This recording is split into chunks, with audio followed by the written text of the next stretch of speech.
Ons kan die brugstruktuur aan die berg vasmaak, maar ons kan nie die berg hou nie. Lucas van der Westhuizen is 'n ou padingenieur en het wonderlike stories oor sy dae as 'n padingenieur. Lucas, wil jy jou nie net voorstel en sê waar jy vandaan kom en waar jy studeer het en so aan nie asseblief? Jong, ek het in Niemandsdorp gematrikuleer. Ek was in Lisshof die koshuis daar.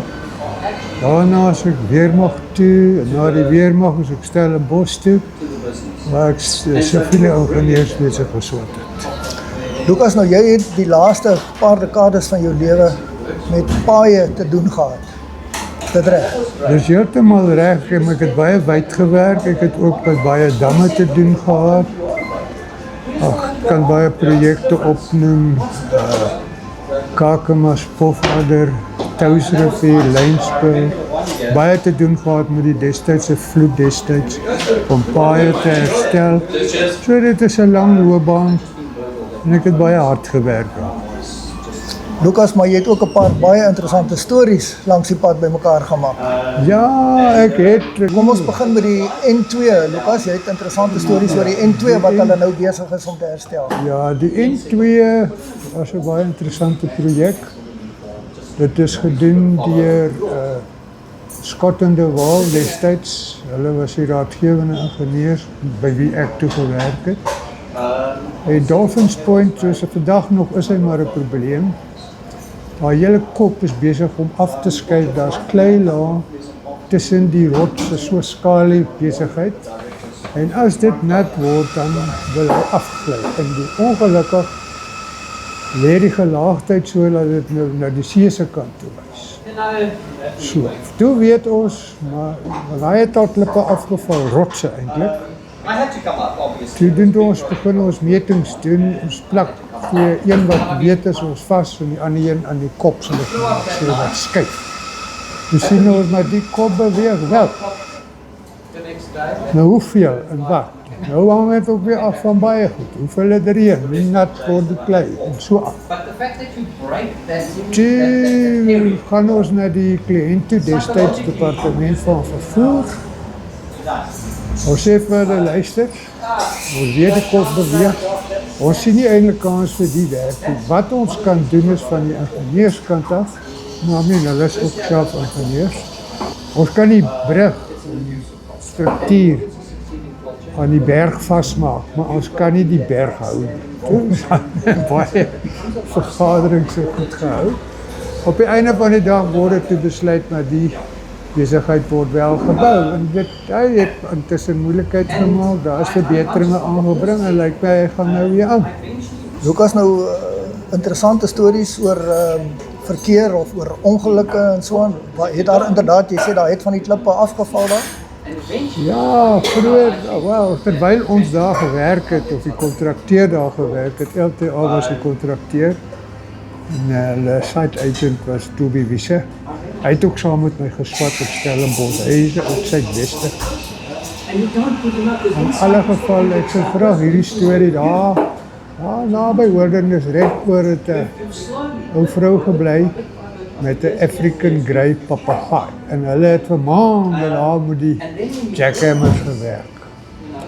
En toe hulle nou eintlik klaar is en weg is, toe kom die vrou na ons toe en sy sê, nee, maar nou weet sy nie meer. Soos ek nou graag genoem het, is dit maar 'n baie onstabiele area, daar het ook al groot rotse op karre geval. Karre heel plat geval, goddank daar was nie ongevalle nie. In alle geval daar word toen besluit, hier moet nou ankers ingesit word. Maar hulle kan nie daar moet enige iets bykom nie. Hulle word met touwe daar vastgehou en die manne boor net hulle jakke. Toe ons nou klaar is met die werk, toe kom sy na ons te skryf 'n brief. Sy weet nie nou wat om met die papegaai te maak het, en sy moes nou klaar die ongerief weergaan van die jackhammer wat dag en nag raas. Sy sê, nou doen my papegaai dieselfde nou dat die werk klaar is. Hierna toe en sin toe, het besluit ons toe nou wag. Ons koop vir haar 'n nuwe papegaai en kyk of sy daarvoor sal vat. Wat ons toe nou doen. Dit werk toe nou. En dit werk toe nou, ja. So ek wonder waar die papegaai nou boor, lyk ons met daai papegaai inkruipe mense wat ons nie van hou nie. Dat hy by hulle boor. Dag en nag. Ja.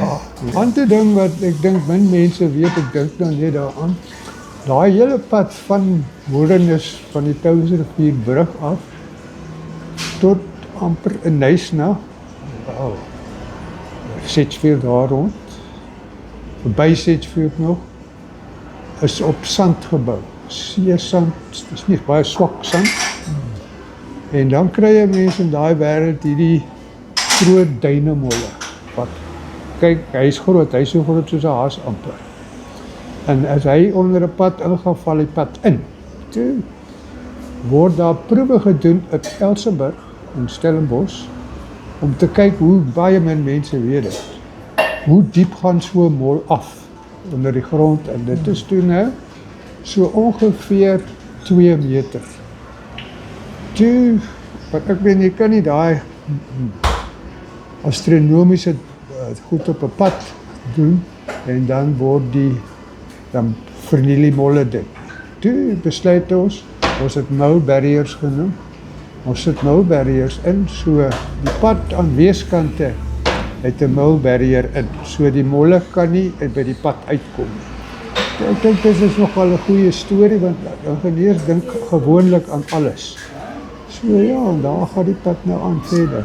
Lukas, met ander woorde, daai mol kan nie onderdeur grawe nie. Hy gaan nie so diep af nie, want die proewe is by Elsenburg gedoen, en hy gaan nie dieper af nie. So hulle het van die molle gevat, soontoe gevat, sandgrond gegee, en gekyk hoe diep gaan hulle af. Nou, toe nog. Ja, dis nogal, ja. Lukas, ernstige ongevalle, behalwe nou die klippe wat op die karre val? Man, ja, as jy daar by die nekkie uitgaan, het 'n kar afgegaan, met 4 jong mense in,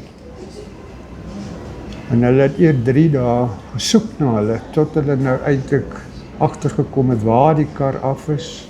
Padtekens, alles was reg. En ek was toevallig by toe hulle die mense daar uithaal en die kar uithaal. Dit was iets gruwelik. Maar daar was sad tye ook daar waar ons nie weet, maar jy kon nie sulke goed verhoed het nie. Dit was 'n lelike ene daar. Ja, so. Lukas, jy het 'n hele paar mense onder jou gehad wat vir jou gewerk het. Het jy ooit met hulle moeilikheid gehad? Wat praat jy nou, jong? Van met rollers vat, van hulle leef nog. Toen hulle Gransie, hy was die hoofmechanic. Toe een aand besluit hulle nou, dit is nou tyd. Een vat 'n roller, een vat 'n grader, die ander ou vat 'n trekker. En hier vaar hulle Mosselbaai binne. Die depot, ons depot was in Mosselbaai. Ja. Dis nou gaan kuier in die dorp met die padtoeriste. Ja, nee, maar snaaks, hulle gaan nou dorp toe. Ag, en hier, hulle word toe gevang. Daai tyd is dit nou nie so streng soos nou nie. Hulle word toe nou toegesluit en die volgende oggend word hulle nou maar vrygelaat. Maar ek weet van niks. Niemand is by die werk die oggend nie. Ek sê vir my sekretaresse, jong, waar is die manne dan? Wat gaat hier aan? Nee, hulle het niemand het kom werk nie. Na uitvissery, bel die dokter Zietsman. Hy is ook al dood. Hy sê, ek het 'n paar van jou manne hier. Ek sê, hou hulle net daar. Hy sê, maar hulle is nie lekker nie. Toe kom die storie uit wat hulle eintlik gedoen het. Ag, ek het nou maar mooi gepraat met hulle, want hulle was goeie operators. Ja, dit is nou maar die storie van hulle. Ek hoop hulle luister na hierdie ding en so aan, ja. Iets om te onthou. Ja. Lukas, maar jy het op 'n stadium daar in die Karoo ook 'n bietjie gaan paaie maak. Ja, ek het die pad gebou tussen Takoma en Pofadder, saam met Ninin Shand. Ons het die pad gebou vir KPA. En wat interessant is, dit is eintlik lagwekkend. Nou daar het gereën. is 5 duim sommer op 'n slag. Die reendruppels val so 5 duim uit mekaar. Weer steek mooi op, ons almal verwag reën. Ag nee, wat. Ek ry daar vleis by 'n boer. Hy het so 'n kind van so 5-6 jaar oud. En hier val ons berei nou skaap. Hier val die druppels 5 duim uit mekaar. Die kind het toe nog nooit reën gesien. Hy hardloop en hy maak die tuinhekkie toe, want hy weet nie waar hierdie plofmerk op die grond vandaan kom. Dit is nogal baie lagwekkend geweest, ja. En diezelfde boer, ons het toe 'n quarry oopgemaak daar naby hom. Baie goeie materiaal, krasjeplant opgesit, alles. En hy het net een volstruis gehad. En na die eerste skoot afgaan, dat ons die klippe losskiet. Toe val hy volstruis te besluit hy, ek hierdie besigheid toe. En hy hol hom mors dood. Die draad in. Hy het net die een volstruis. Ek dink sy van was hersene. Ek sê maar, hy kom toe na ons toe. Hy sê, ja, maar dit is nou nie. Ek het net die een volstruis en so. Ek wil nog kry. Wag. Ek sê toe, besluit toe saam, maar kom ons koop vir jou 'n ander volstruis. Wat ons toe nou doen. En hy is toe tevrede. Hy is toe heel tevrede, ja. Ek dink baie mense onderskat die belang van paaie. Ek meen, as dit nie vir paaie was nie, was daar nie 'n vervoernetwerk nie en het mense nie op vakansie gegaan nie, hulle kon nie goedere vervoer nie. Ja, dit is heeltemal so. Ons spandeer net te min geld aan paaie. Veral ons dorpspaaie raak 'n probleem. Want dit, soos ek nou aflei, het die munisipaliteite nie meer goeie ingenieurs nie. Dit geld vir waterinfrastruktuur, dit geld vir jou riool, dit geld vir alles. Jy kan nie sonder 'n goeie ingenieur werk nie. Nou weet ek nie wat om verder daaromtrent te sê nie. Lukas, het Suid-Afrika goeie ingenieurs gehad 50, 60 jaar terug? Hulle het uitstekende ingenieurs gehad, die staatsdepartemente, waterwese. Dit is die belangrikste goed, daai damme gebou, self ontwerp, paaie gebou. Ja, dit is nou maar so. 'n Ander ding wat my baie pla op hierdie stadium is die swaar voertuie op ons pad. Jy weet 'n kar op 'n gewone huisvoertuig, sal ek nou maar sê, is baie, hy doen nie veel skade aan 'n pad nie, maar die groot trokke wel. Ja. So, nou sit hulle baie, en dis al wat ons nou het, vervoer wat kos, whatever kan vervoer. Maar, kyk hoe die spoorweg het daai werk in die verlede gedoen. Die spore is wel, dit het baie mense in die werk gehou, dit het baie werk aan spore. Maar nou ja, dit het nou ook verval, so dit sit nou ekstra las op paaie. Iemand moet nou daai som doen, wie gaan nou die spore regmaak, wie gaan weer lokomotiewe kry, en alles, dat om 'n las van die paaie af weg te neem. Maar dit gebeur, die voorstelle is gemaak, maar daar gebeur net niks. Dit is eintlik baie 'n groot jammerte, ja. Dit is 'n groot jammerte, ja. Lukas, vat ons net 'n bietjie kortliks deur die proses van pad maak. Hoe maak 'n mens 'n pad? Dit is baie moeilik. Ek sal so kort as moontlik probeer wees. Kyk, jy begin eers met jou onderlaag. Dit is so 400-500 meter van jou pad se ryvlak af. Dan af van hoe jy ontwerp. Dan kompakteer jy die in-situ grond tot 'n sekere digtheid. Alles word nat gemaak, hy word level gesny, dan kom nou 500 by, of wat ook al, nee, dan sit jy, ek gaan nou nie die name noem, want dit gaan, ek sal maar my name noem, dan sit jy SSG in. Dit is 'n geselekteerde materiaal, wat 'n sekere standaard moet voldoen. Daarvan kom so 300 bil, afhangende van die ingenieurs, wat hulle wil hê en hoe goed is die materiaal. Dan kom daar subhuis in. Dit is die tweede finale laag. Hy is gewoonlik so 150 dik, maar hy kan ook 200 dik wees. Dan kom jou kroonlaag op. Byskos. Dit is nou 'n ding met 'n baie goeie gradering. Hy word ook gekompakteer en getoets en dit is jou finale laag. En dan gewoonlik kry hy nou 'n teerlaag op wat kan wissel van dit kan baie wissel. Dit kan wissel van 'n voormengsel van bitumen of dit kan bitumen sprei wees met wat ons noem chips op hom. En dan word dit dinge. Dit hang af van hoeveel verkeer die pad dit vat en. So dit is nie so eenvoudig nie. Waar jy afkom op water onder die pad. Water is die grootste vyand van ons paaie. As 'n pad water inkry, gaan hy. Hy breek en dit is verby. Dit is nou maar so. Dan kry jy nou plekke wat ons noem dit hy's marshy. Waar water kom, dan sit jy nou wat jy noem 'n subsurface drain, wat hy water hele tyd uitdreineer dat die pad kan droog bly. En so, daar's ook weer baie variasies van dit wat 'n mens kan gebruik. Ja, en dan sal beskermingswerke wat jy moet doen langs riviere, gewoonlik word gabions gebruik. Wat ook nou weer ander dinge is, het moet mooi gepak word en so af. So dit is een baie kort, jy weet wat, elke laag word getoets en daar is spesifikasies op. En as jy daarby hou, sal jou pad hou. Wat is die groot verskil tussen 'n pad wat ligte verkeer dra en 'n pad wat swaar verkeer dra? Waar kom daai verskil in? Jong, dit is 'n baie moeilike ding.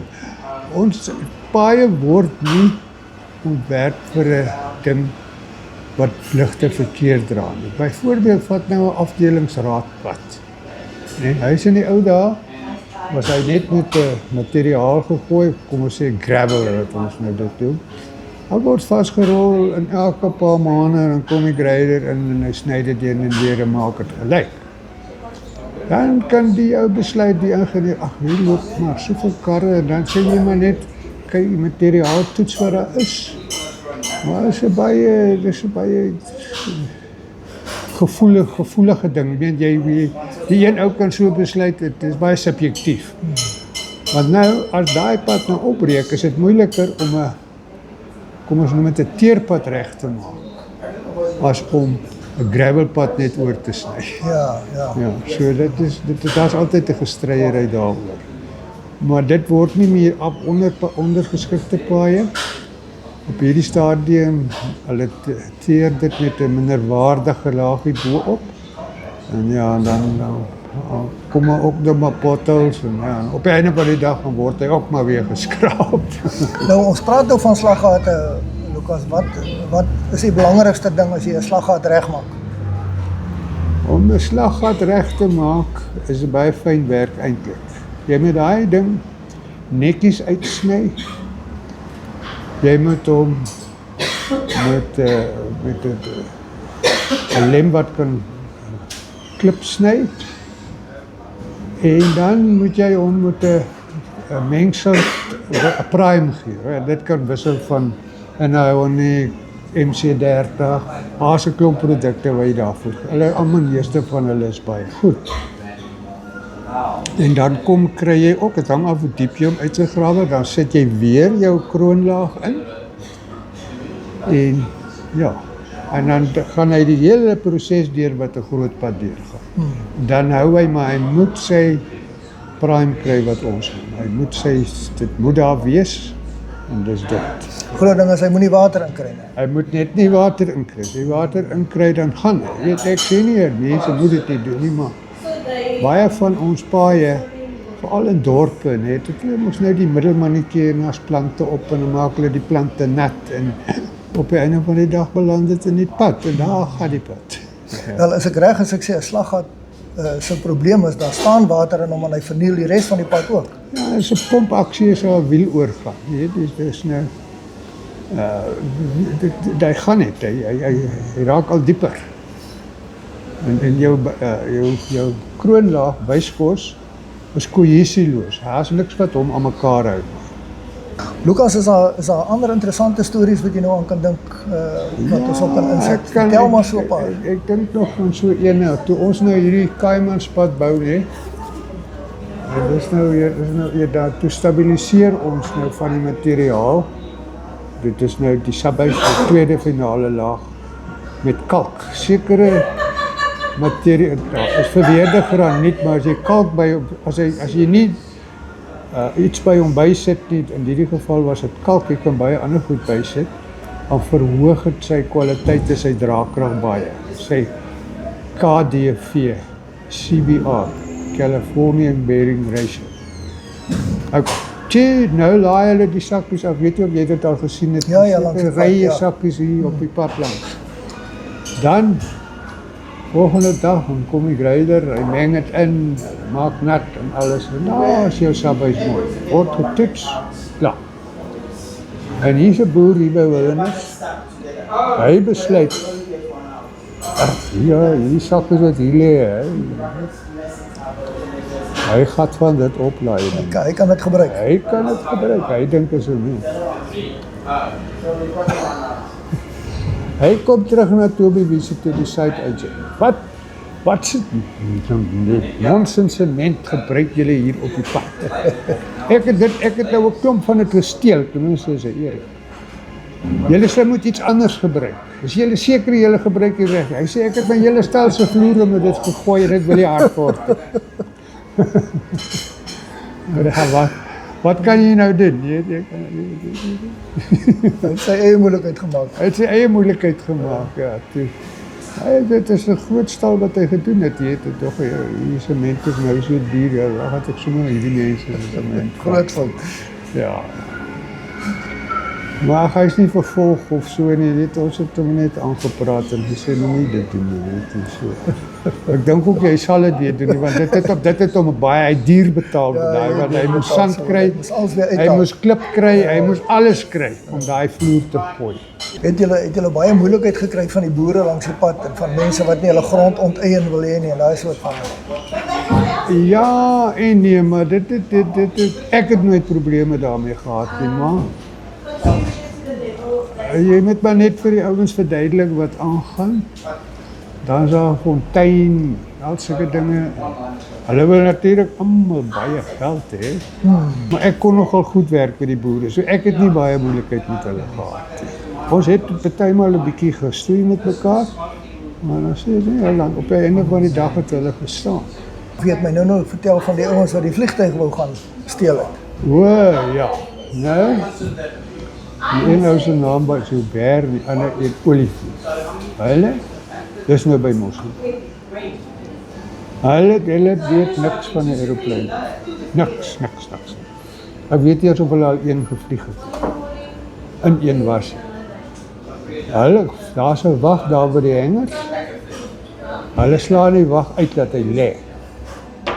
Nou is hulle met die aeroplein te doen. Die een draai die propeller en die ander een sit hier en hy draai sleutels en goede en die een swaai die prop en kry kontak, die aeroplein wil nie vat nie. Nou toe kom hulle by, of kom die wag weer by en hy maak alarm. Hulle vang toe die twee bokkers, Olivier en Joubert. Ja. Hulle is toen natuurlijk ook gekeier en so aan, maar dit is goede wat hulle aangevang. Die hangers oopgemaak en traai aeroplein staat. Goddank hulle het hom nie aan die gang gekry ja, dit is donker en as hulle hom aan die gang gekry het, sou hulle hom net daar gecrash het. Dit is nou padbouers. En dis mense wat saam met my gewerk het. En ek was nie so 'n voorbeeld vir hulle nie. Lukas, as jy nou so terugkyk op jou lewe, is jy tevrede dat jy daai loopbaan gekies het? Ja, ek is tevrede. Al wat my bietjie afgesit het, ek hou nie baie gehou van rondgaan nie. Aan die begin was dit lekker, maar dan is dit toch wel hard op 'n mens. Jy weet, jy gewerk op afgeleë plekke en so aan. Waar is die lekkerste plek wat jy ooit gewerk het? Die lekkerste plek wat ek ooit gewerk het, was toe ek student was, toe ek op die Theewaterskloofdam gewerk. Maar ja? dit is nou nie, ek was toe nou nie, nog nie professioneel nie. Maar ag, al my projekte kan ek nie sê die een is sleg of die ander een was goed nie, maar wat ek wel kan sê, dit hang baie van jou as persoon af, hoe jy aanvaar word onder die mense, want dit is jou mense onder jou, dis die mense wat die werk moet doen. Jy kan ook op 'n masjien klim en so, maar jy het nie tyd om dit te doen, jy het ook nie lus om dit te doen, jy het ook nie daai ervaring nie. So, en as jy jou mense reg hanteer, het jy nie eintlik probleme nie.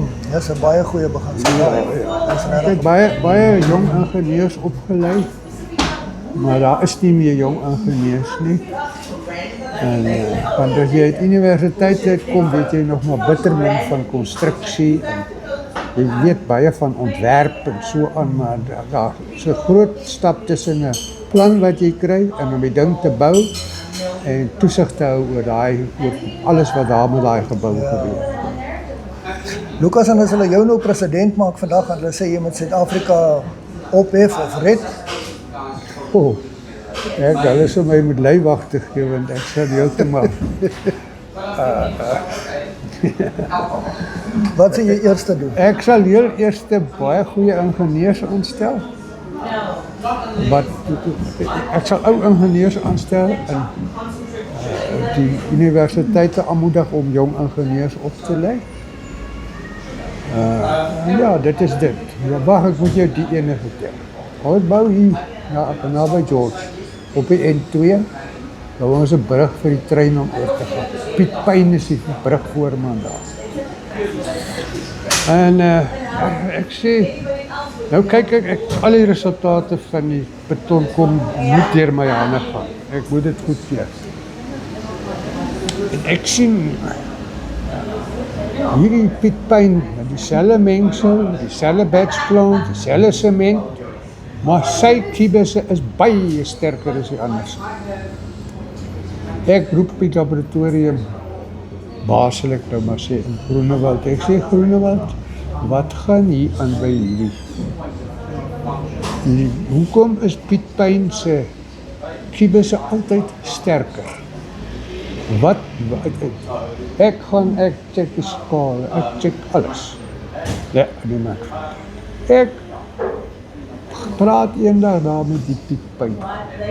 Hy sê vir my, weet jy hoe min party mense weet, alhoewel hy weet job met die brug alles. As hulle die samples kom vat, dan gooi ek soms 'n paar randjies sement by. Dis een manier. Ek roep hom, ek sê vir hom, Piet Pyn, nou, ek sê, weet jy wat sê, hel, jy my gegee het om hierdie probleem op te los, en eintlik is jy die culprit, jy is die een wat die moeilikheid maak. So hy weet nie wat, hulle vang snaakse goede aan, en dan weet hulle nie wat die gevolge is. Want jy kan nie dink, jy kan hom te sterk, jy kan hom nie te sterk maak nie, maar hoekom is vergelyk hy nie goed met die ander beton? Jy moet 'n realistiese beeld. Ja. Maar moes jy nou ooit projekte afkeer of stop? Baie. Dit is net as daar groot fout kom en dinge is nie volgens spesifikasies nie. En as daar fout kom met sê nou maar die beton en ek kan nie daar op site besluit wat is die oorsaak daarvan nie. Dan as ek dit nie self kan oplos nie, dan roep ek hulp in en ek roep mense wat meer weet van dit is ek en so word die ding nou maar opgelos. Ander ding wat baie gebeur is, alles op site, jy kan nie net gaan praat daar, sê doen dit en doen dit. Jy kan ook die kontrakteur voorskryf. Jy kan net vir hom sê, luister man, hier is die spek vir die ding, hierdie beton moet hierdie sterkte wees, en die pad moet so wees, die digtering moet so wees, bla bla bla. Onthou net, maar jy skryf dit vir hom. Jy neem waar. Julle werk nie mooi, die pad se labels is nie lekker, of whatever ook al. Wat gaan jy doen? Onthou net, as dit by die einde van die maand kom, betaal ek nie vir werk wat nie in standaard is nie. dit het goed gewerk. Nou, dan luister hulle vir jou. Jy weet wat hulle kontrakteer vat, probeer maar altyd kortpad vat. En so is dit nou maar, soos die probleme dan maar op 'n manier opgelos. So jy sê jy sal hierdie lewe weer oorkies as jy moet oorkies. Ja, ek sal weer 'n ingenieur word, maar ek sal nie daai suiwel vat van so rondtrek al die pad nie. Maar as 'n mens net kan kies, né? Hulle sê ingenieure dom kinders en stikkende meubels.